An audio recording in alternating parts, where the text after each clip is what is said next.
You're listening to iCannabisRadio.com.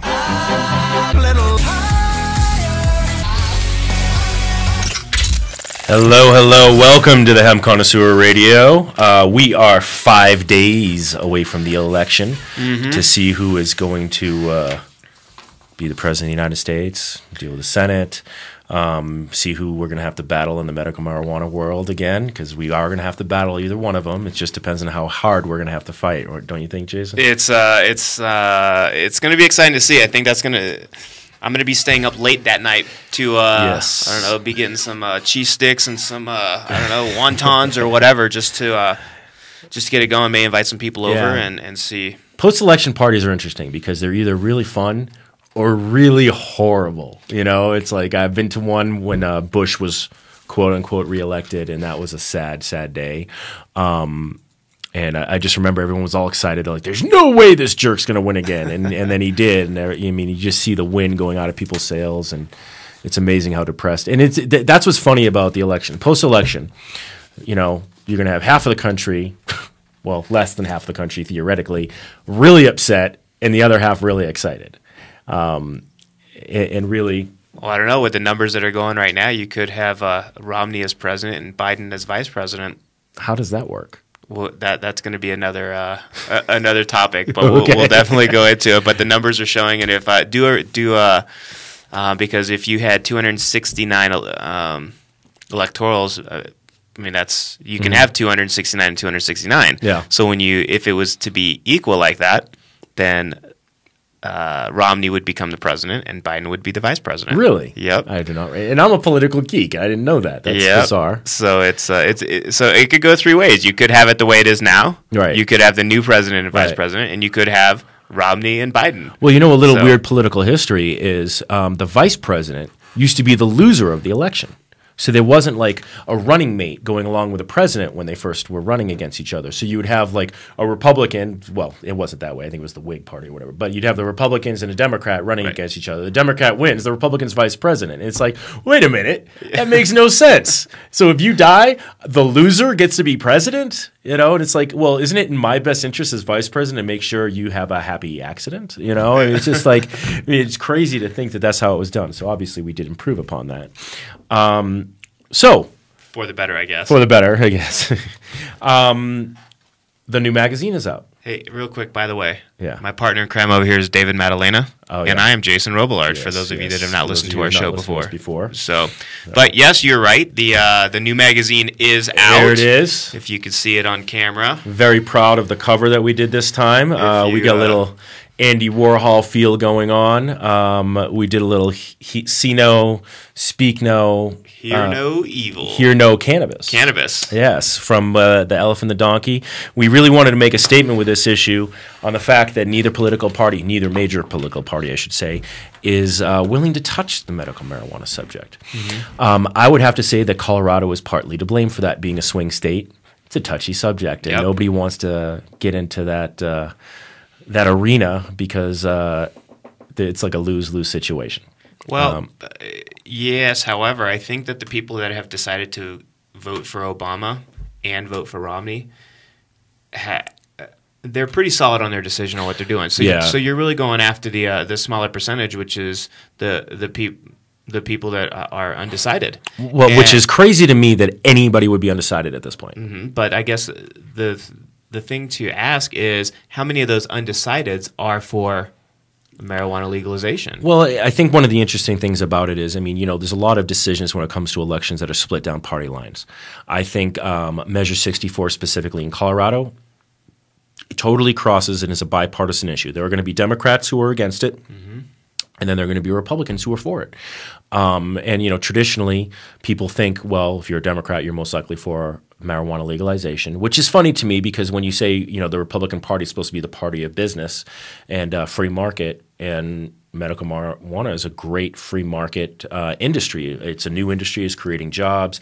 And then if we talk about the legalization of it recreationally, we're talking about even more jobs. And, you know, and again, we have to always say on this show, it's not just about the legalization recreationally of marijuana. It's also about the legalization of hemp production. Yeah, which through our company is actually a bigger subject on our end, which is one that actually is talked less. But going back to the whole Republican and Democrat thing, is that yes, Republicans are more for the private sector job growth. However, they're also leaning more towards big pharma. Oh, absolutely. And so for them, it's kind of a catch-22 because they don't want the legalization of marijuana, which again goes against the small business. It does. But probably the next step for them is to figure out how big pharma can step in.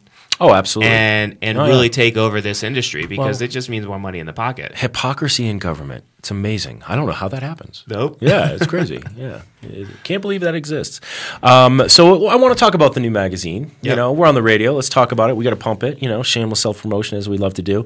I'm really proud of this issue. This was the first time we did everything in-house. You know, and a little thinner than we would have liked it to be. Not on editorial side, just on our advertisers. There's been a lot of trouble with production out there, so a lot of our advertisers were like, we can't keep up with production, we're not going to advertise. Plus, there's the issue of the government, the federal government, which still calls their industry illegal, but wants their tax money, saying that they cannot deduct the standard 30% for all marketing expenditures, which obviously makes a lot of advertisers out there pause on whether they're going to advertise with you or not because there's no tax write-off for them. Right. So that is something we're going to probably be talking about in our next issue of the magazine, and we'll be talking about throughout. But, you know, we really wanted to focus on politics this issue, one of my favorite subjects, obviously. That's why the cover is very politically motivated. You know, there's a great article in there about the politics of hemp. We have the announcements officially listed in the magazine for the Hemp Connoisseur Championship, a little coverage of the party for all those of you who missed it, which is a lot of fun. We're reviewing a new documentary coming out, Bringing It Home, which is all about growing hemp in the United States. Great project going on, and we really wanted to focus on it. Let's see, what else do we got? Oh, the Dust Bowl article from Jason Love. Awesome article. You know, Jason is one of the greatest advocates for hemp in Colorado. He's been a great fighter for the industry. Everybody should really, you know, shout out a big thanks to Jason Love for doing what he does. Did he make it up to Canada? He is on his way up to Canada this weekend, actually. Nice. To talk at the HIA conference, and that's the Hemp Industry Association conference.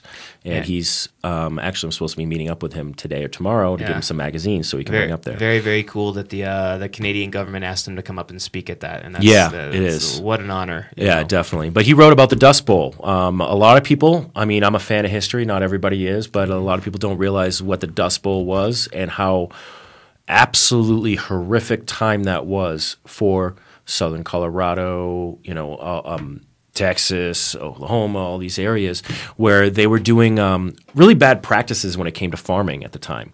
And that helped create this perfect storm of this Dust Bowl where the soil wasn't being tilled properly. It was, you know, it was just this layer of topsoil that was useless, and then it was being used over and over and over and over again. Drought conditions arose, which we are in drought conditions right now in Colorado and a lot of the United States in this area again. And so what Jason said, he's like, I see this as something that's very possible to happen again. And one of the ways to stop a Dust Bowl, go figure, is to grow hemp. Yeah, because hemp, obviously, it tills that soil more. It digs in deep. Those roots bring it in. It's drought resistant. It's a crop that can grow with like a quarter of the water of most crops. Well, and it pulls moisture out of the air and puts that back into the ground. Exactly. So it's hard for the wind to blow away something that has a little bit of moisture in it. You know, it's funny. I was driving into work this morning and I was behind a big semi, and it was just a flatbed. There was no dirt on it. It was as clean as I guess a semi can be, but I was looking on the ground behind it, and I couldn't believe how much dirt was on the highway. And I'm like, and it got me thinking too, is that crap? I mean, now that it's been brought to the forefront a little bit, you really start noticing it a little bit more. It's almost like a car you drive. Right? You don't really notice how many of those cars are out there until you're driving one yourself. Yeah, and then you see it everywhere. You're like, oh my God, I'm driving the most popular car that's on the road these days. That's not what I wanted. I know. I have a yellow Jeep Wrangler, and I was like, I've never seen a yellow Jeep Wrangler. I drive around, I'm like, oh my God, I see like 10 a day. It's just amazing. And so, but we do want to bring this and educate people on it because this is happening. The federal government has already acknowledged that this is happening. But the thing is that they know the one way to make it stop. It's illegal. It's illegal. Well, at least the most natural way. There may be other ways that they're thinking about, but I mean, this is something that's been proven to reduce it. Well, and I don't know how much they do know. I mean, I know what you're saying. There's somebody in the government that knows this, but how many people really listen about hemp? And I think that's the problem. Is it seems to be one of those subjects that the government's like, oh yeah, whatever. We don't want to listen about that, and it's a common misconception I hear everywhere. I mean, we talk and we're advocates of hemp everywhere we go, and so many people are like, "Well, I can get high from that, can't I?" And we're like, "No," and it's like, "Oh, great, I have to have this conversation again." But it's like it's good to have that conversation. It's a good conversation to have. It's just funny because to me, it's like this is the most basic beginnings of this conversation. Right. I was on the Norman Goldman show last week. You were. It was. I made a call in. Mason Tvert was on there talking about the legalization of marijuana. It was funny because we were just getting out of this show, and I put on the radio. He's on AM 760. He's great liberal talk show host. Really talks about the facts and educating people on civics and law because he's an ex-lawyer. And he was talking with Mason Tvert about it. So I called in. Never called into a radio show before, which is kind of funny since we now have a show. But and they asked me what I want to talk about. I said I want to talk about the hemp side of Amendment 64. So they actually put me on. It was pretty quick, actually. And I ended up educating Norman Goldman. And he's an incredibly smart guy. And he's like, well, this is what I know about hemp. And he kind of said it's very little THC and that. And he's like, but what is the big deal with it? And so he let me go on for about 10 minutes. And I'm trying to pack in, like, the cliff notes of hemp in 10 minutes. Well, you never know what he's going to be like. Okay, they've got to go do a commercial break. Exactly. So I'm like, I got to get it all in. I got to get it all in. But it was great because I felt like, this guy's getting educated. He gave me the opportunity to talk about it. And, he has well over, 50 to 100,000 listeners on any given day. So it was like, great, thank you for giving us this opportunity to, educate people on hemp and what it can do, or at least spur the conversation so they go do their own research. But, oops. That's Tom calling. That's Tom calling. But we have to go to a break in a second. We obviously want to get back. We'll talk a little bit more about the mag. Oh, in 4 minutes. I'm sorry. I miscounted your fingers earlier. So. No, I didn't say anything. Oh, okay. That's Chris. He claims he's being to be quiet. The He doesn't have a mic on today. He's being shy. You guys make fun of me. We do make fun of him. He'll be on before the end of the day. He'll have no choice. He'll have no choice. Well, since we're still on the subject, I'm going to kind of go through the magazine a little bit and talk about some other things that we want to talk about. One of the things that we have a great one is talking about baby boomers and cannabis. Yep. And how baby boomers are creating a new generation and a new market for medical cannabis, especially. I mean, baby boomers are at that age. They got a lot of aches and pains. You got a lot of issues, and they're starting to recognize that the same people who were smoking it for the whole free love movement and everything are now going, hey, wait a minute, this is a medicine. And you're like, well, why are there so many baby boomers out there, and why are they getting so old? Maybe it has to do with cannabis. Maybe, yeah. No scientific claim whatsoever there, but hey, we'll just throw it out there. Well, nobody will claim for it to be scientific. Yeah, that's true. That's true. Or at least be acknowledged by the government. Yeah. But, we also have one of my favorite little pieces we did in here. We did this great art piece on our eco art section about this artist, Lynn Hull, who does something called eco atonement art.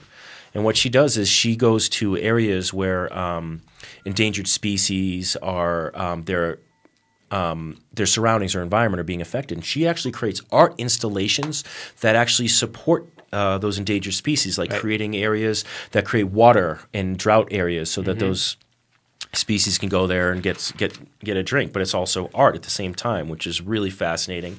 We have some great recipes in here made with hemp this time around. One of the other things I love is our myths. And I'm going to just cannabis do myth. The cannabis myths. I'm going to do one myth. All right. Man, they got some good recipes in here too. There are some good recipes in here. Hempy pie crust. Here's one. Myth number 3. What page are you on, second? I am on page 29. All right. This is done by one of our favorite writers that writes for us, Matt Snyder's. He's awesome, does a lot of great pieces. He is actually writing a piece for our next issue on hemp biodiesel. And then we have our other hemp. Yeah, I'm excited for that one. I'm excited for that one too. I am. And then we have another piece that's going to be going on. So we have kind of a car theme, an automotive industry theme next issue. We have another great hemp writer for us, Liz Mund, who is going to be writing about the hemp car. Nice. So we have a hemp car and a hemp biodiesel. We felt is like that it was the company out of Canada? Yes, it is. Doing it? Nice. It is. And she'll go over the history of the hemp car, going, of course, to Model T, Ford, and everything. But let's see. Matt Snyder's wrote, we call it Cannabis and Politics, 6 Myths That Just Won't Die. I'm just going to read one myth, and then you got to pick up our magazine at 7-Elevens or your local dispensary to read the rest. Myth number 3.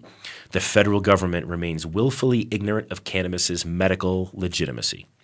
So you can dispense with this myth by going to the U.S. patent website and typing in 6630507. So that's the U.S. patent website. You can type in patent number 6630507 and in the search field.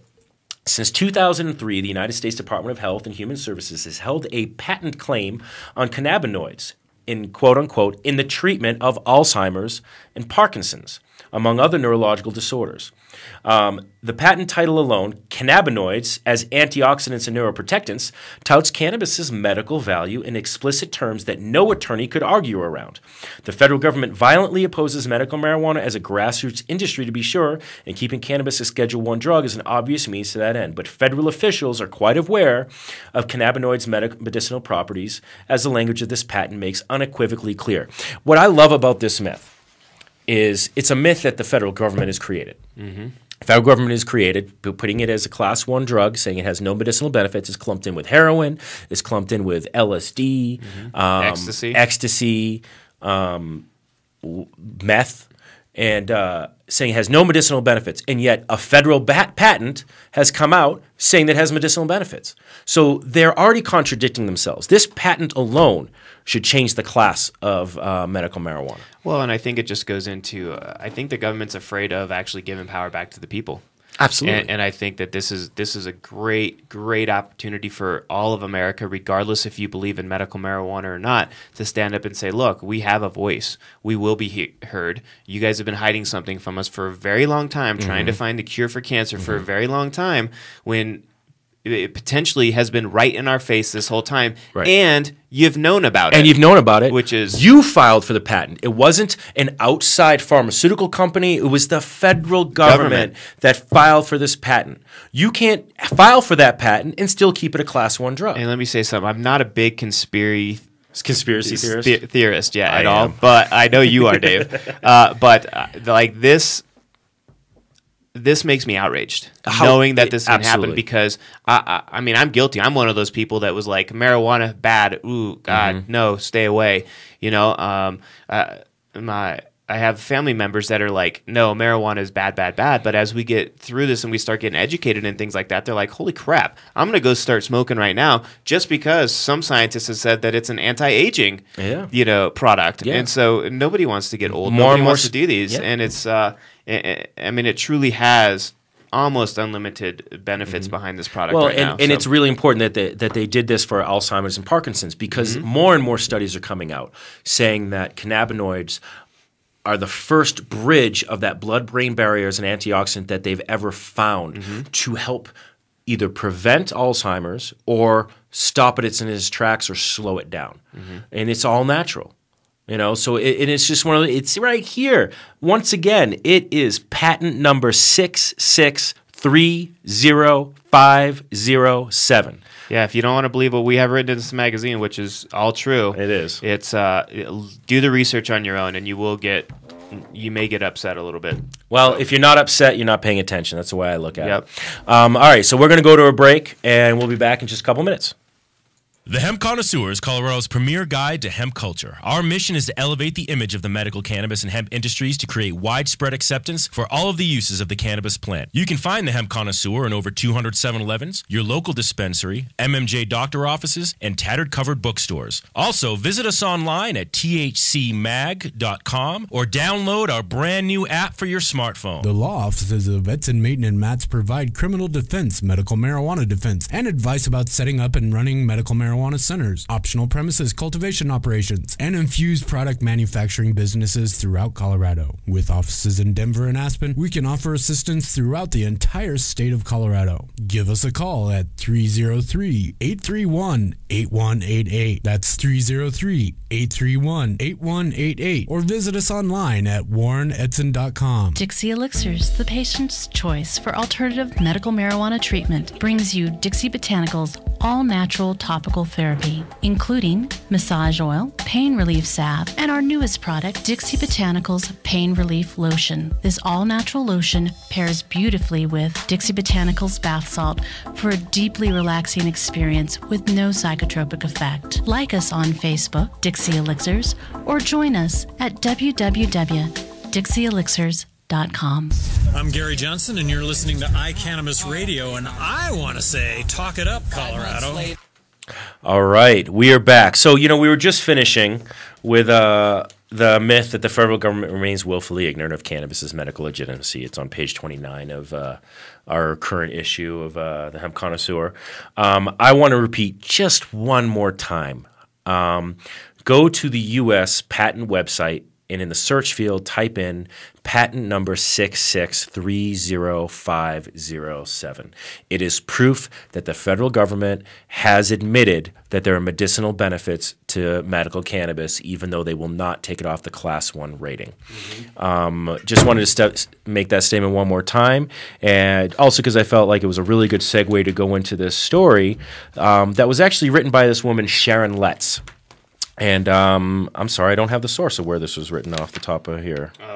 I don't know. You're the one that pulled this off. I know. I totally pulled this off. And I'm sorry. I apologize that we're not giving proper credit where credit is due at this time. But just real quick, Sharon Letts is a breast cancer survivor. Mm-hmm. So, and I know that, we just passed October, which is Race for the Cure. Yes. Month to go into this, which is great that we found this right here. But Sharon Letts is a local person, but she found they found a lump in her left breast. Yes. All right, and we wouldn't be sharing this to you, except it's all over the internet, and you can do the research on your own. But they did a target point of the biopsy, and the oncologist wanted to proceed. It's a spider tumor. A spider tumor that was in there. Yep. And they made a deal with the doctor and to go in, I believe, on a monthly basis. Yes. Okay. But she wanted to ingest a green drink made with cannabis. All right. So a lot of people out there do juicing. I know you're a big fan of juicing. I'm a big fan of juicing. But they've recently found, and it's actually a company out of California, some doctors were doing some stuff out there. Not steroid juicing, Chris.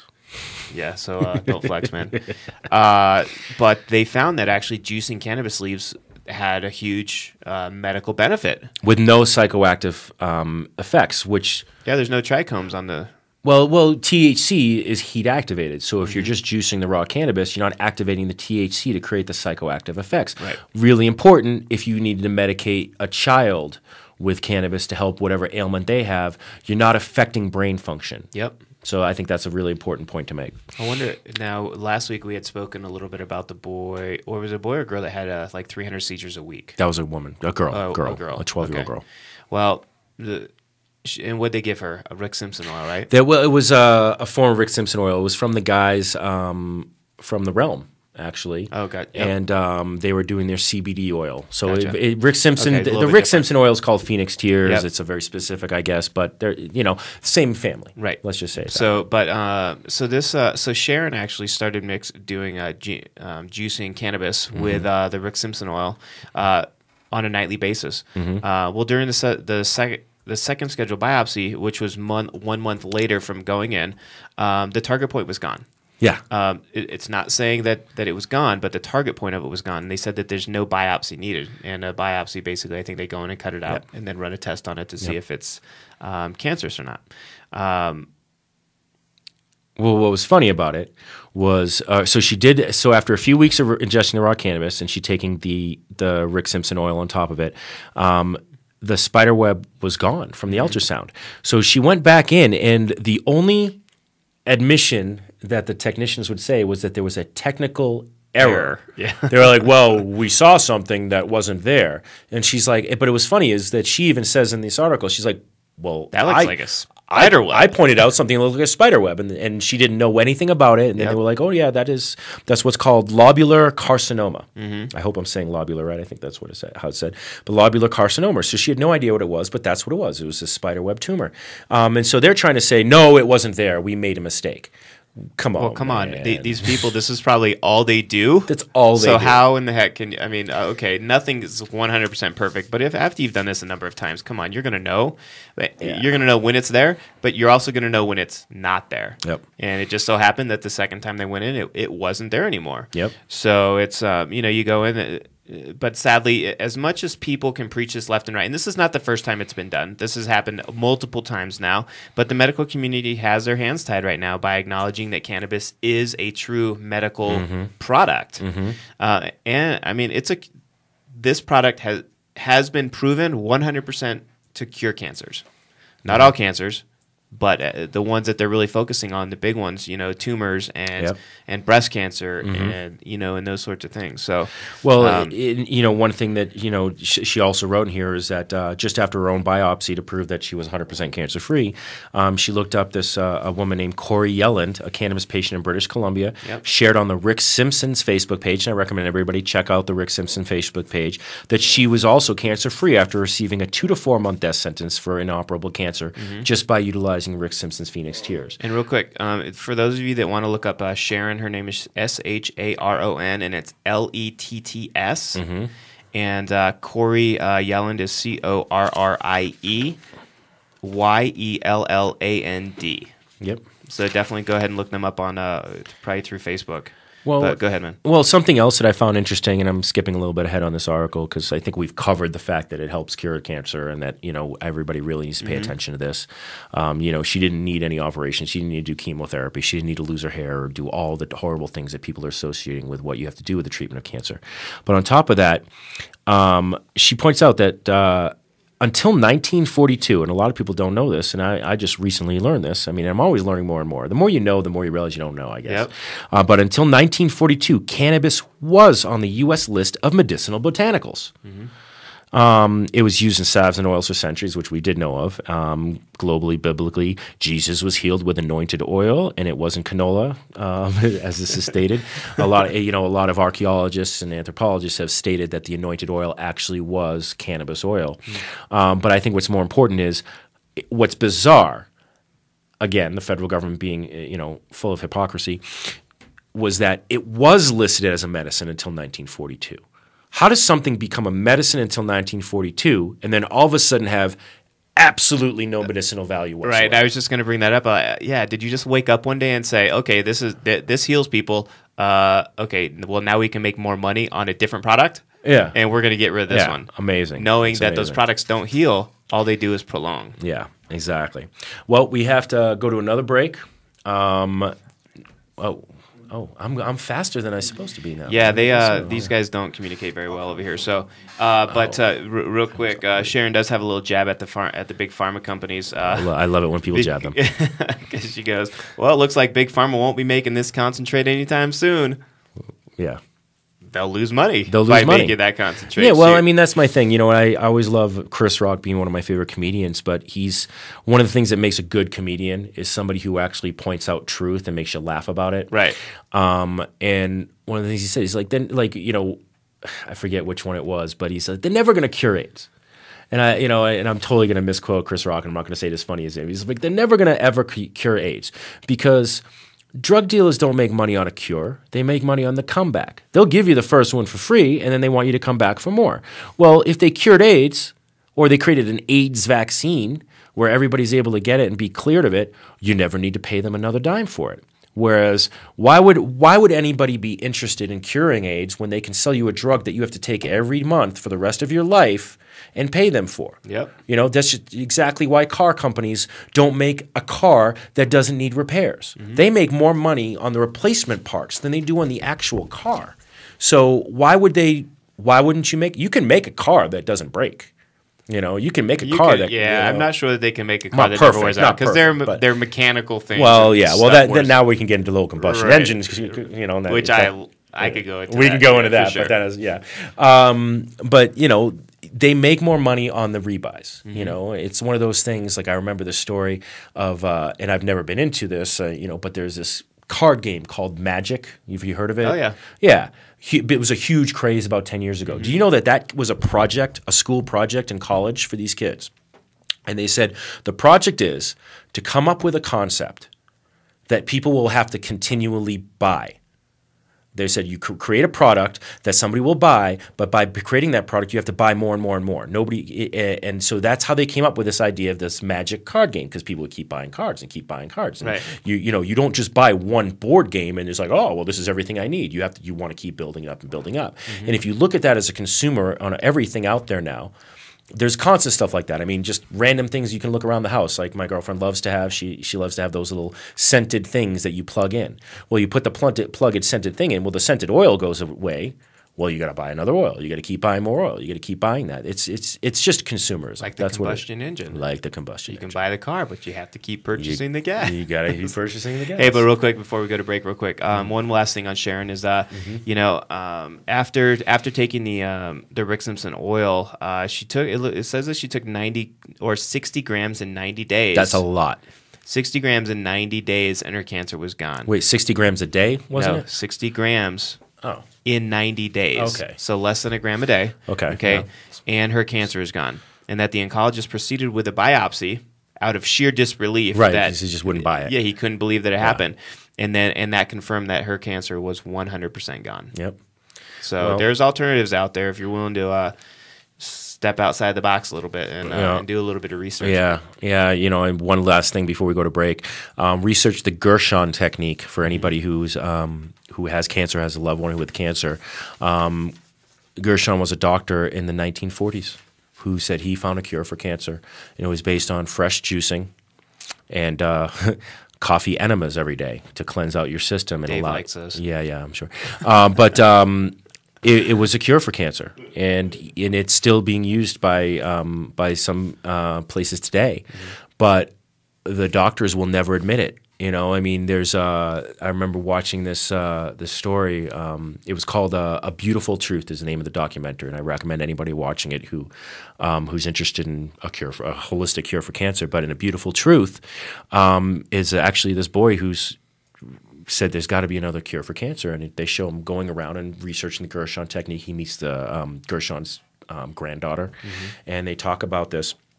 And it was funny because Gershon himself tried to write the story of him. He's a very healthy guy. He was doing this juicing on a regular basis, very healthy man. When he started writing his book about all of his research and he was going to be publishing it and selling it, he hired an assistant so he could dictate it. And so his assistant, of course, does a lot of things for him. And the way the story goes, this is my conspiracy theory, but it was coming from this movie, is all of a sudden he fell ill while he was trying to write this book. So he had to suspend writing of his book. And he went and he kind of retreated and did his own technique to heal himself. He healed himself. And then he rehired the assistant and started writing the book again. And all of a sudden he started getting sick again. And he did die, but he was able to ultimately finish the book, but it was never really fully published on a grand scale. And the conspiracy theory is, because this guy was incredibly healthy and was able to heal himself, they found out he died of, I believe it was strychnine poisoning.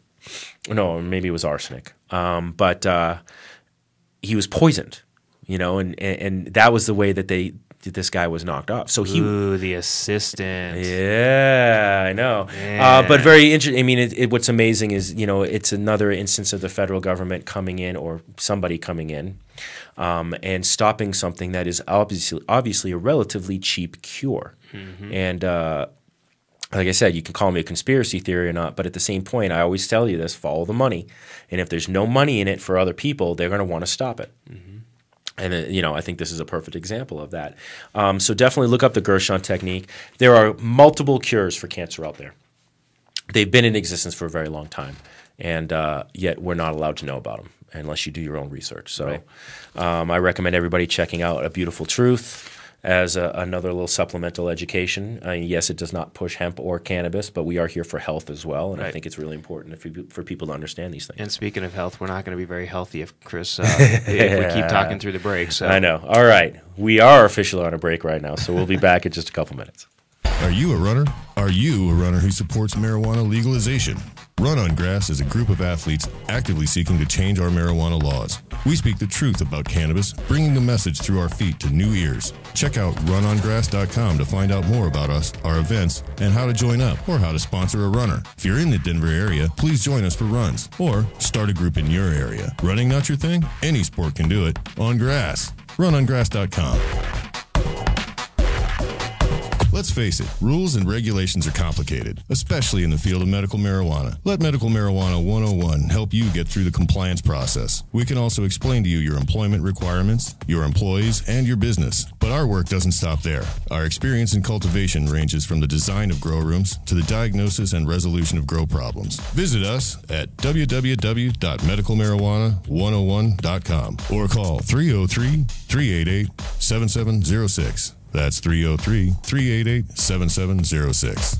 The Hemp Connoisseur is Colorado's premier guide to hemp culture. Our mission is to elevate the image of the medical cannabis and hemp industries to create widespread acceptance for all of the uses of the cannabis plant. You can find the Hemp Connoisseur in over 200 7-Elevens, your local dispensary, MMJ doctor offices, and tattered covered bookstores. Also, visit us online at thcmag.com or download our brand new app for your smartphone. You're listening to Hemp Connoisseur Radio on iCannabisRadio.com.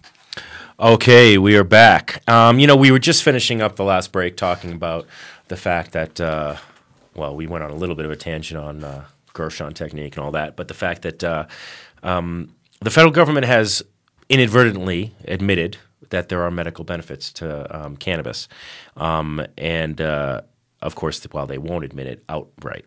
And I think it's interesting because they're From the AP on October 16th, there was a little article we want to talk about a little bit. And, the Federal Appeals Court in Washington is considering whether marijuana should be reclassified from its current status as a dangerous drug with no accepted medical use. We are in that process. I don't know if it's going to pass or not. It's been a long trial of trying to get that to happen.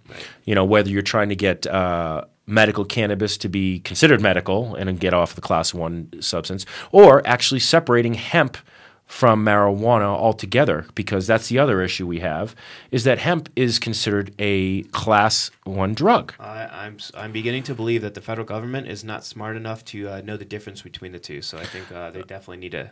They need to listen to the show to get a little bit of education. Romney doesn't know the difference between the two because he was asked about it, and he didn't understand what industry. He's like, there's an industrial hemp.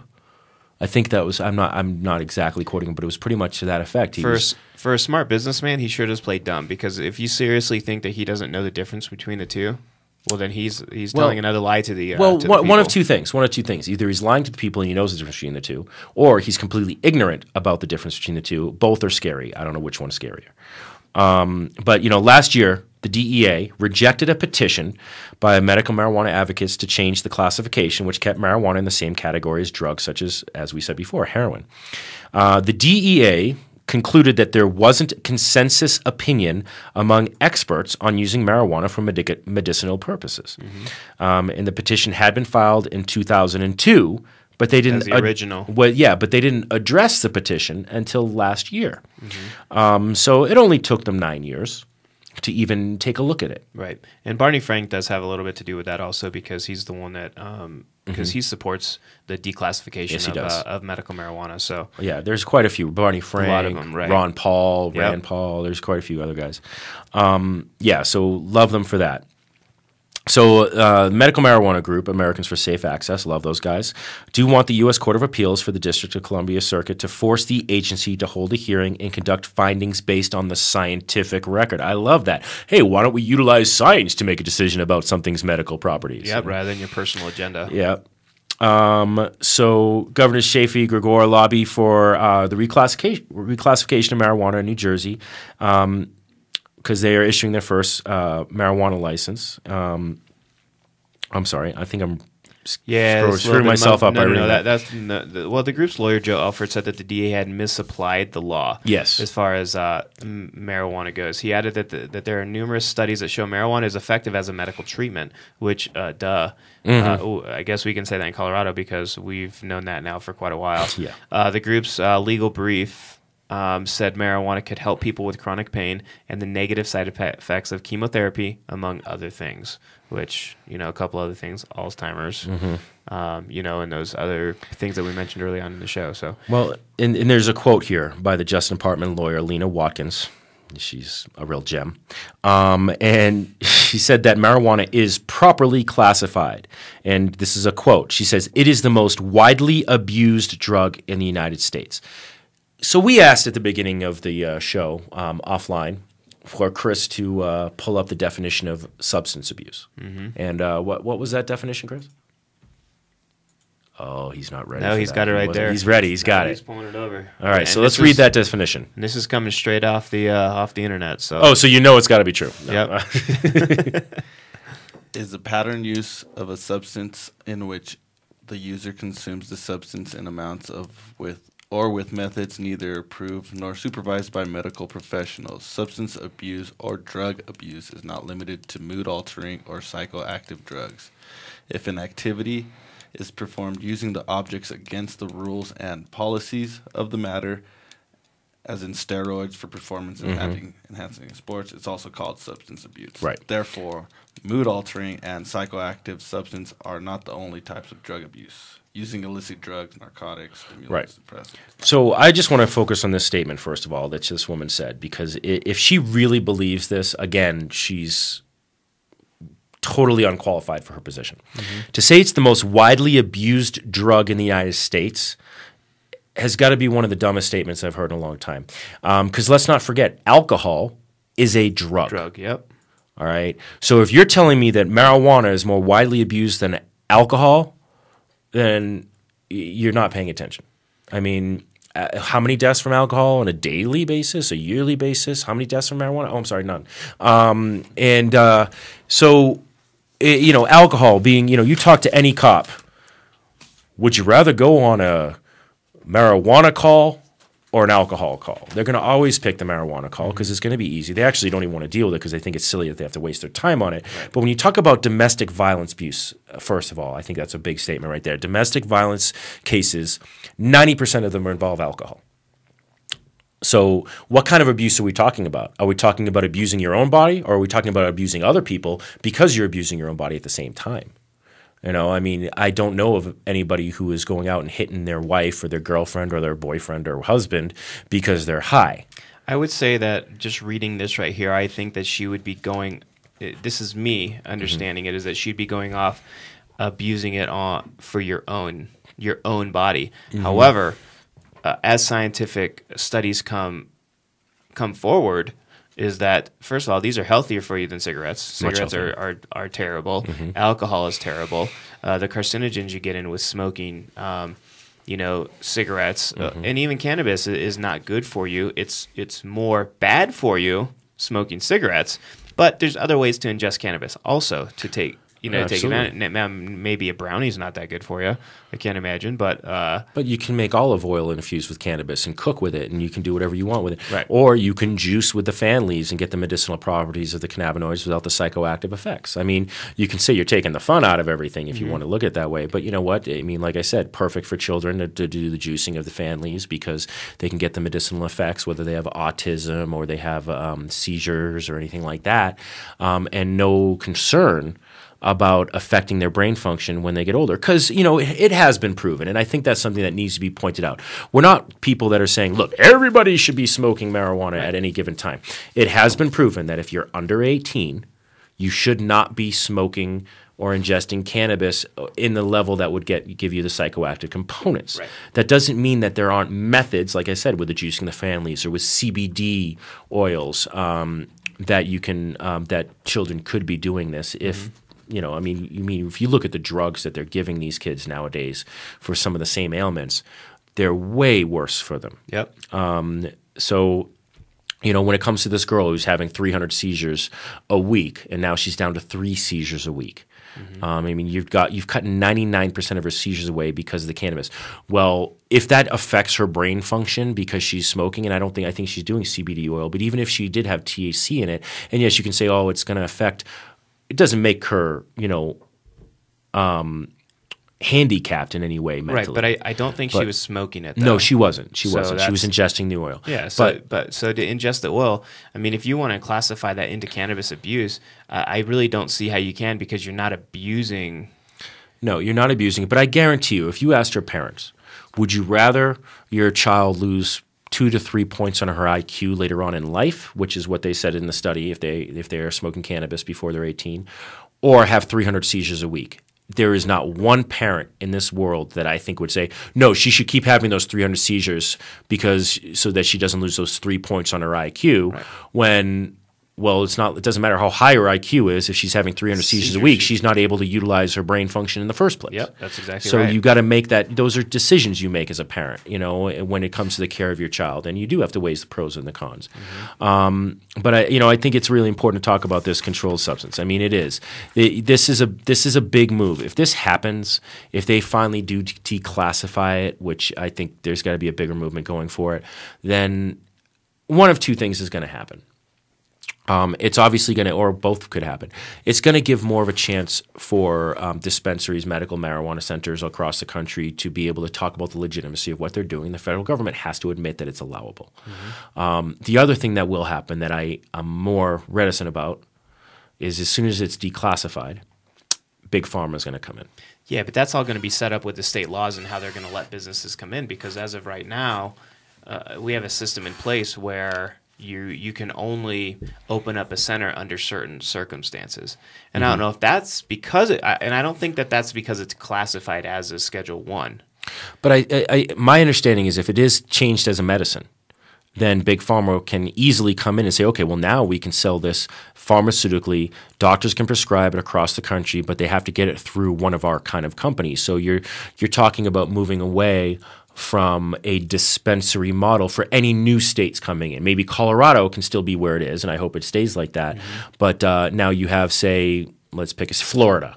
Right. Florida. Now all of a sudden, Big Pharma can come and say, okay, well, now you can have, we'll grow the marijuana for you, and we'll create this homogenous strain that we'll say is good for everything, which I doubt will be, but it's cheaper to produce for them, and they're going to deal with the bottom line of profits. But at the same time, they can't, not with the vertical integration that they have right now. I mean, these centers are required to grow 70% of all their product. But the thing with it also is that there's going to be so many individuals out there growing their own product themselves that, I mean, how is it that the big pharma companies are going to be able to come in and do this, especially with the public knowing what they've done in the past and what their agenda is? I just think that this is a product that people are going to be really passionate about and really not trust what the big pharma companies are bringing to the table. They're going to do something to it. They're not going to make it as natural as these guys are being able to provide it right now. Well, I hope so. But the fear I have, and I know we have to go to a break. Now we're going late on a break, but oh well, is a perfect example. And this is an actual conversation I had, and I'm not going to say anybody's name, but let's just say Patient X. Patient X has class 2 diabetes. Okay. And I talked with him and I was like, you can actually cure diabetes with just proper diet and exercise. And they said, yeah, or I could just take this pill every day.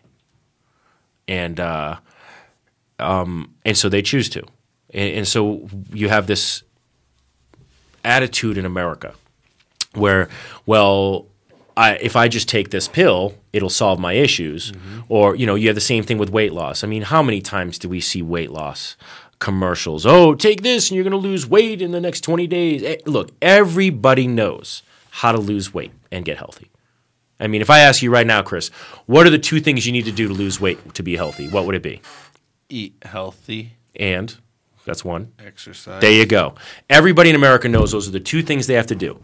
But yet, if your choice is, I could do everything I'm doing right now and take this pill, or I have to now eat healthy and exercise, so I have to time frame that into my life and do all of these things, most Americans are going to choose to take the pill. Right. So when you talk about Big Pharma stepping in and possibly doing marijuana, I mean, we have Marinol right now, we have Sativex, and they could say, well, I could go out there and grow my own, or... but those are not made with natural products. That's what I'm saying. Those are all chemical... Those are chemical things. I know. So the one thing that does concern me a little bit with the big pharma is that right now there's not enough product to service the 100,000 plus patients that we have in this state. You're right. When 64 passes, and it is leaning towards it passing right now. Talking in about Colorado, 1 million people coming in. You're talking about, I mean, it's going to take a little bit of time to do the legislation behind it, but there's 2 models that can be put into place. The first one is the vertical integration model, which is going right now, which it works better for some people than others, and I understand why people don't want to get into the other model I'm going to discuss real fast.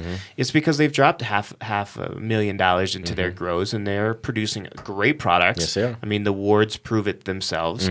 But the other model is the alcohol model, and which is a 3-tiered model, which is you have your manufacturers, you have your wholesalers, and then you have your retailers. Well, Big Pharma probably licking at the chops for a 3-tiered system, because they, at that point then, all you need to do is hook up with somebody in the state, rent out a 500,000 square foot warehouse, and grow pounds upon pounds upon pounds of it.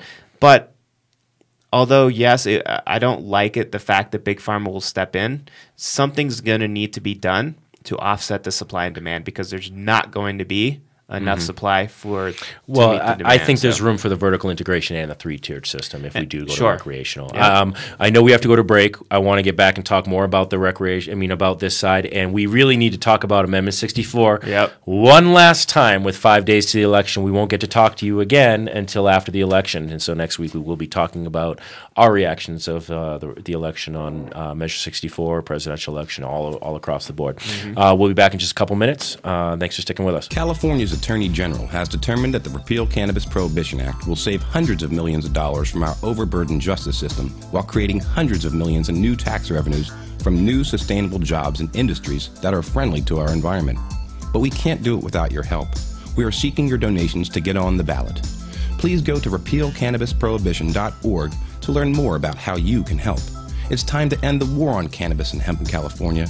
It's time to end the madness. Paid for by Sensible Californians Incorporated. The Hemp Connoisseur is Colorado's premier guide to hemp culture. Our mission is to elevate the image of the medical cannabis and hemp industries to create widespread acceptance for all of the uses of the cannabis plant. You can find the Hemp Connoisseur in over 200 7-Elevens, your local dispensary, MMJ doctor offices, and tattered covered bookstores. Also, visit us online at thcmag.com or download our brand new app for your smartphone. Dixie Elixirs and Edibles, the patient's choice for alternative medical marijuana treatment. Dixie Elixirs infused sparkling beverages, Dixie Edibles, Dewdrops, Tonics, and Dixie Scripts extraordinarily concentrated cannabis extract capsules, along with Dixie Botanicals, all-natural topical therapy. All of these medicinal remedies are available at your local medical marijuana center. Like us on Facebook, Dixie Elixirs, or join us at www.dixieelixirs.com. You're listening to iCannabisRadio.com.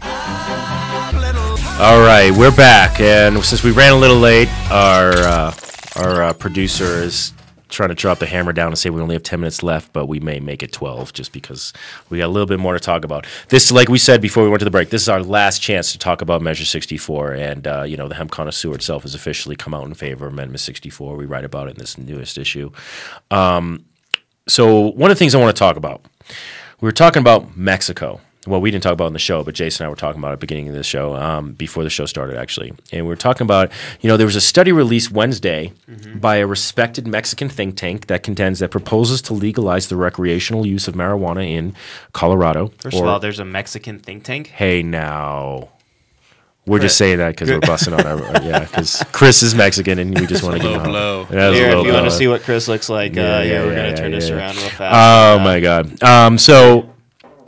It proposes that, so this Mexican think tank contends that the proposals to legalize the recreational use of marijuana in Colorado, Oregon, and Washington could cut Mexican drug cartels' earnings from traffic to the United States by as much as 30%. That's 3 states legalizing recreational use of it could cut it by 30%.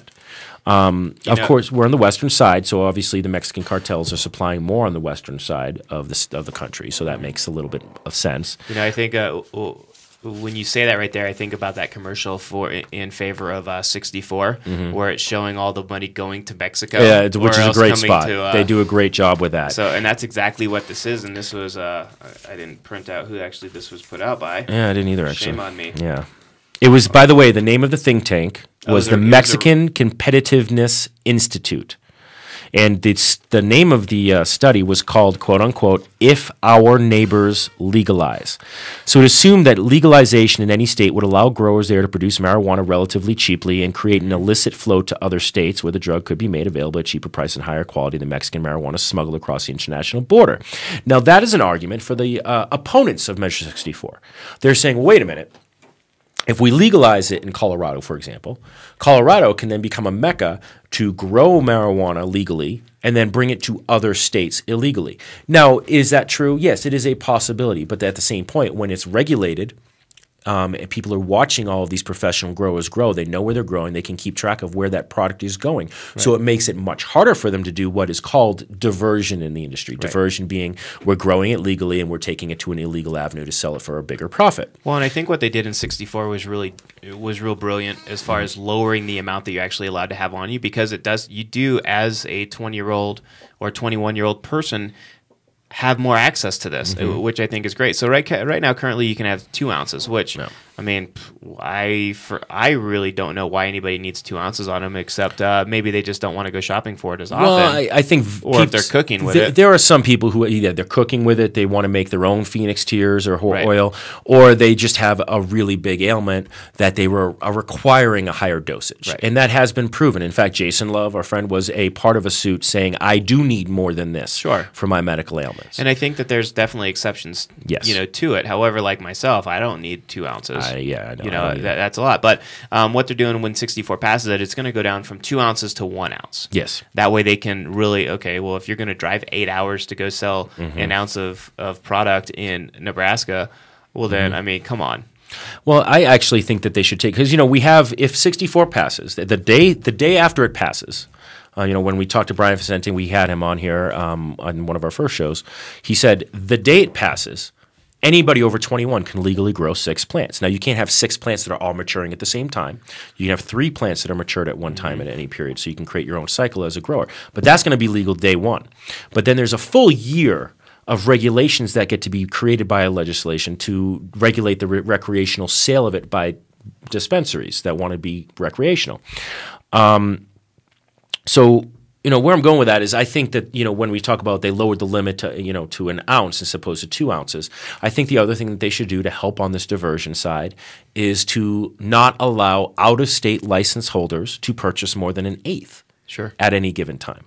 And I mean, this is just a suggestion for anybody who's out there who wants to write this, who's working on writing this legislation. Right. But I do think that would be something that would help curtail that diversion. There's going to be plenty of money for these guys no matter what if it's legalized for out-of-state people to come and buy it recreationally here. But let them buy it personally when they're in Colorado. And obviously, they still are not legally allowed to transport it across state lines. Right. Of course, it's going to happen. But when you talk about Mexico, and you have these people saying, well, there's going to be diversion. Well, there's already diversion. Sure. It's just illegal smuggling from Mexico to here. It's a violent industry. It's incredibly violent. The marijuana sales, as we've talked about before, actually help supplement the sales of cocaine and heroin and other illicit drugs. So if you take away their largest cash crop being marijuana, you've now crippled the cartels. Well, and the fact that now you, as a person that needs to go get your product from the black market, can now go purchase it from a legitimate source. Which choice would you make? Yeah, because now, my drug dealer sold me marijuana and crack cocaine. Well, I really only like the marijuana. Yeah. So now that cocaine dealer has lost one. Well, potentially lost one consumer. That's a great point too, Jason. We have talked about this in the past. When you talk about, one of the biggest common things is, what about the kids? Marijuana is a gateway drug. No, marijuana is not the gateway drug. Prohibition is the gateway because say I'm buying marijuana illegally. I go to you and you're my drug dealer. Hey, what's up? Yeah. So exactly. So you're going to have the marijuana, but you most likely, as a drug dealer in the black market, either have the access to it directly or know somebody who has access to heroin, to meth, to LSD, to cocaine. Hey, that's because I'm a salesman. I want to upsell. It's not marijuana is not the gateway. Prohibition is the gateway. And if marijuana is legal, and you purchase an illegal avenue, and you're 21 and over and you can purchase it legally, you're not going to have access to those other drugs as easily. And nobody's going to go, again, for these kids have less of a chance of getting marijuana in a regulated state, as we've talked about in the studies. Marijuana usage across the country has gone up in the last 10 years, except where? On the children. On the use side of it. On the regulation side and regulated states. So minor usage has gone up everywhere in the country except for in regulated states. Sure. Prohibition doesn't work. Right. Well, see, and I was actually reading when you were asking me that question, but it shows, like last year, there was $6 billion that Mexican cartels made off of importing marijuana to the United States. $6 billion. Now, if you just take 30% of that, which are the 3 states that they're talking about in the survey right here, $2 billion. it's $1.8 billion of lost revenue. Now, it's not going to be gained revenue to the United States, but it'll be lost revenue to the cartels. So, I mean, that alone will put a damper on their day. That's a huge loss. I mean, and let's be honest, all right? Look, let's keep the money in the United States. I don't want a diversion to happen. I don't want recreational usage in Colorado to give a bad name to it, and I don't think it will. I think the regulation is going to work, as it's shown to be working already. Is it going to happen? Yeah, it does. It is alcohol bought from somebody who's 21 years old and given to some younger kids sometimes. Absolutely, it's done. But it's done less frequently now than in Prohibition time, when you could have a 13-year-old walk into a speakeasy and go grab alcohol for their dad or whatever. I mean, that happened. You know, it doesn't happen like that in a regulated system. And so I think it's really important to just reemphasize that point. Is it going to happen? Is diversion going to happen? Yes. But with the regulatory system put into place, it can be curtailed, it can be slowed down. Right. But at the same point, this is going to sound weird, but would I rather diversion happen within the country as opposed to smuggling happening from Mexico coming in here, where you're helping fund these violent organized cartels? Right. Yes, absolutely. That money's staying here, staying in the United States. Regardless if that money is switching hands illegally, that person is going to go buy a TV. They're going to go buy a car. You're right. They're going to consume. I mean, look, that's not an argument to say, yes, let's go ahead and do this. I mean, I just want to be clear on that. It makes sense, though. But it makes sense. I mean, let's speak logically about it. It's going to happen one way or the other. Can it be curtailed if it's happening in a regulated system here? Absolutely. And would the money stay in the United States, even on the black market side of things? Well, yeah, it actually would. I'm not using that as the argument to go, hey, we need to pass Measure 64. But I think the fact that we're really cutting the cartels off at the knees is huge. Mexican government wants this. They want us to pass it. You know, I think that says a lot. It says volumes. So look, man, we can't keep up. These cartels make more money than the government does. So how are we supposed to stop them? Together? Yeah. How are we supposed to stop them? You know, the number was, if Colorado alone legalized, the cartels could lose $1.372 billion. I'm sorry, $1.425 billion in Colorado, $1.372 in Washington. Those are huge numbers. That's a big hit right there. And I think we should look at it that way. I mean, there's so many issues that are being solved by actually legalizing it recreationally. And again, we need to bring up, of course, hemp. One last time on Measure 64, the little-known subject is that legalization of hemp production in Colorado. I mean, we're talking about thousands of jobs being created. I mean, like you said, we've said before, you come from a farming background. What would it mean for a farmer to have a drought-resistant crop like hemp that can produce, such a cash-rich products? Well, hemp itself is actually going to be probably the most expensive cash crop out there, not to produce but to sell. So it's going to mean a lot of money to the industries out there. I mean, just in Colorado alone, the medical marijuana industry employs over 4,000 people, and that's a big deal. That's a lot of people, and it's a small percentage of what the legalization of cannabis, including marijuana and hemp, will do in the state of Colorado. I couldn't even imagine what the hemp side of it. I mean, yeah, I know a lot of people in the farming community. I think it's something that could be easily tapped into as soon as the government passes. However, the next step, or not the government, but the state passes it, the next step is going and convincing and putting, letting some of these farmers put their neck out there, because it's really going to take a lot of people putting a lot up in order for people to move forward with this. But to go back to your question on there, is that, yeah, you grow corn in a field one year, you grow hemp in their other field. The next year, you reverse it, and then you reverse it and reverse it, knowing that every single year, your soil is getting more fertile than it was the previous year. It's pesticide-free.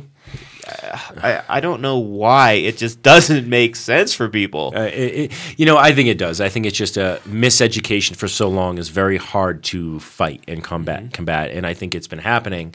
I think medical cannabis has been the gateway to help educate people on hemp. And that's why we do what we do with the magazine, because we utilize it both on the medical cannabis side for education and on the industrial hemp. I think the other point that needs to be made is, all right, so you go back to the medical cannabis. You said we're employing 4,000 people. Right. That's just people within the industry. Right. Then you have the contractors. You have the electricians. You have the security companies. You have companies such as ours that are ancillary businesses. And that's to service 100,000 patients. Right. We're talking about probably about 1 million people coming in to purchase on a regular basis in Colorado if it's legalized recreationally. So I'm not saying you can take all of those numbers and multiply it by 10, and next thing you know, you have 40,000 people. Right. But we are definitely talking about at least 100% increase in employment just to cover the needs of the industry if we are going to this recreational model. And again, that is just in Colorado. And then when you bring in the hemp side, we've talked about 5% of the farmable land in Colorado would equal about $100 million in revenue. Right. Because you're talking about, you and I, we're new entrepreneurs in this new industry. Now, are there a lot of other industries we probably could have jumped in and started a business on like we have with this? Probably not as easily. I mean, yeah, anybody can start a business in the United States, but it would have been a harder road for us to be in an already competitive market. Right. And so we kind of jumped at this opportunity because it was something we were both passionate about. Well, it was new for everybody the same exact time. It's the green rush, yeah. Yep. But when you talk about, hemp, there's a whole other avenue for entrepreneurs. It could be existing businesses can take that infrastructure and create paper mills for the hemp production, make the hemp curds, help make and develop hempcrete, helping build biodiesel and design new methods for cars and all that. I mean, we're talking about an amazing new industry. Well, you've got to keep in mind also is that these industries already exist in the United States. Exactly. They do. However, they're just very expensive because the product is not grown here. It's imported from other countries. Yeah. So imagine if, you can get a gallon, let's just say a gallon of gasoline at $1.37. Imagine, and that's with product that's being brought in. Mm-hmm. Imagine what it would cost if we're producing it ourselves and manufacturing it. Absolutely insane. I mean, you want to get energy independent. Mm-hmm. Governor Romney and President Obama. I mean, this is something that needs to be have a serious look at, not just in Colorado, but around the nation. Well, a perfect segue to wrap up the show. We started the show showing the magazine. Mm-hmm. The cover of the magazine, and I'm going to throw this right back up. We did the Andy Warhol again with the elephants and the donkeys doing the hear no, see no, speak no cannabis on that camera. Governor Romney, President Obama, as far as I'm concerned, you cannot seriously tell us that you want to help this economy without bringing the conversation of industrial hemp into the arena. Mm-hmm. And you haven't done it. And I know we're 5 days away from the election. It's not going to happen. But I really challenge either one of you, whoever wins the election next week, that if you really are serious about helping this economy and you're serious about helping farmers, you're serious about creating more manufacturing in the United States, we're talking about an entirely new industry. Yes, we have the existing industries we can develop and build and help out, but we have an entirely new industry we can create that can do so many things. If you don't talk about hemp, I don't believe that you're serious about truly helping this economy. Mm-hmm. And that's, again, why we did what we did with the magazine and why we focused on that this time around. We just felt it was too important. Do we have anything else to say? Because I know we're already way over time, aren't we? Yeah, we are. Jay Chris is just nodding like you guys are killing me right now. He's like, I'm going to be late for school. He's going to charge us overtime. Guys, 5 days to the election. Go out there and vote if you haven't already. If you have voted, make sure every one of your friends goes out and votes. Mail-in ballots are very easy. You can fill them out. You can mail it right now today, or you can go ahead and drop it off. Today's the last day. Today's the last day. Or you can drop it off, your mail-in ballot. You don't have to mail it. You can fill it out and then drop it off at any early voting place as long as you have it signed and hand it in. Mm-hmm. So you don't have to wait in line or anything. You just walk right in and hand it to them. And that's probably what I'm going to be doing tomorrow. Yep. So please get your votes out. As you probably already figured out, we're definitely yes on 64 people. Yes, we are. I'm not going to tell you which way to vote, but this is your vote definitely counts more than you know. So, yep, we're on a swing state. We're one of the 3 most important states in the country right now to be voting. I love being in a swing state because our vote really does count. Yeah. We get all the attention. Well, that can be annoying too. Yeah. But, guys, we'll be doing post-election coverage next Thursday. We'll talk about the effects of, hopefully, Amendment 64 passing, and we'll see who's going to be our next president. We thank you for listening to us. Until next week. Yeah. I'm David. I'm Jason. Peace, love, and hempiness.